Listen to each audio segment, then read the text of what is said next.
Je crois qu'il faut bien mesurer la puissance aujourd'hui des réseaux sociaux, le temps que passe tout le monde en fait sur ces réseaux sociaux et en particulier les enfants. On voit aussi dans la population une augmentation des troubles psychologiques. C'est un vrai sujet. Et puis on voit que les algorithmes de ces outils sont là pour capter l'attention, nous garder sur ces réseaux sociaux pour des raisons commerciales principalement. On tombe dans n'importe quel type de contenu. Donc il y a plusieurs manières de voir ça. La personne qu'on a écoutée tout à l'heure disait faut regarder la population qui est plus sensible à ça. Je pense que c'est peine perdue. Tout le monde va être sensible aux effets des réseaux sociaux. Il faut les réguler beaucoup plus fort. On a des régulations européennes qui sont extrêmement faibles aujourd'hui. Moi, j'ai fait adopter avec un collègue Thierry Sauter une résolution à l'Assemblée nationale pour que l'application du DSA soit beaucoup plus stricte. Il y a eu une première condamnation sur le réseau social X, mais qui est très faible par rapport aux enjeux. Et il faut aller beaucoup plus loin parce que je pense qu'on n'a pas le temps, on n'a pas le droit en fait de sacrifier une génération parce qu'il y a une expérimentation faite par quelques magnats de la tech qui gagnent énormément d'argent avec ces réseaux sociaux et qui ont des effets délétères sur la santé mentale des jeunes, mais aussi sur le débat public. Et je le dis parce que les jeunes, ce sont aussi les citoyens. Et les contenus qui sont poussés sur ces réseaux sociaux, on ne les maîtrise pas, il n'y a pas de transparence sur les algorithmes, et c'est un vrai sujet de démocratie. On a du mal à imaginer qu'elles vont s'autoréguler en tous les cas. Alors, elles ne vont pas s'autoréguler, vous avez raison. Je pense qu'il faut agir sur les 3 volets, c'est-à-dire l'éducation. Ça, c'est un vrai sujet de société. Éduquer les jeunes, mais en fait toute la société, à l'usage de ces nouvelles technologies, de ces nouveaux moyens d'information, etc.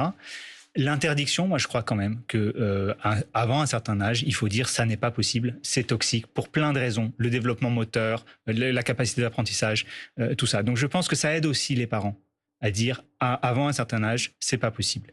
Et ensuite, effectivement, il faut réguler les réseaux sociaux. On a des règles européennes, il faut aller beaucoup plus loin. Et je crois que là, il y a une frilosité des États pour aller plus loin, parce que aussi on a la menace, je le dis très clairement, des Américains qui nous disent si l'Europe régule trop fort, il y aura des mesures de rétorsion sur les tarifs douaniers. Et ça n'est pas possible, ça n'est pas acceptable, parce que la santé des Européens ne peut pas être mise en balance avec le commerce américain. C'est pas notre sujet, notre souveraineté, c'est de protéger les citoyens européens. Mais s'il y a régulation, c'est qui régule? C'est l'État? Il y a une autorité indépendante, Alors en France, vous avez l'Arcom qui a une délégation sur les compétences qui ont été définies par le DSA et le DMA, qui sont des réglementations européennes, qui imposent aux plateformes un certain nombre de la transparence en fait sur les données qu'aujourd'hui elles ne le fournissent pas, qui impose aux plateformes de fournir des études sur les impacts qu'elles pourraient avoir qu'aujourd'hui elles ne fournissent pas.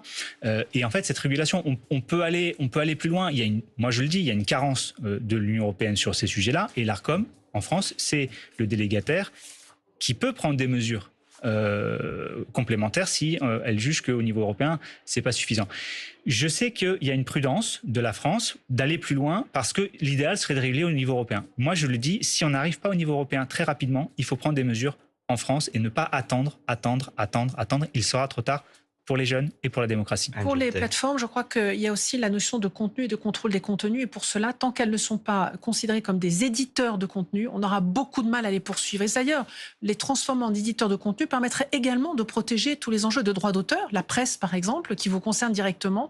Donc c'est également une urgence de pouvoir transformer, et ça la France peut le faire, je ne pense pas qu'elle ait besoin d'attendre l'Europe, de pouvoir imposer que les plateformes soient considérées comme des éditeurs de contenu. Là-dessus, je suis parfaitement d'accord. Je ne sais pas si le mot éditeur de contenu, c'est le bon statut juridique. Moi, je suis en tout cas très favorable à ce qu'il y ait un statut juridique spécifique des plateformes, qui ne sont plus des hébergeurs aujourd'hui, puisque les algorithmes mettent en avant certains contenus et en font disparaître d'autres. Donc, il y a une ligne éditoriale de ces plateformes.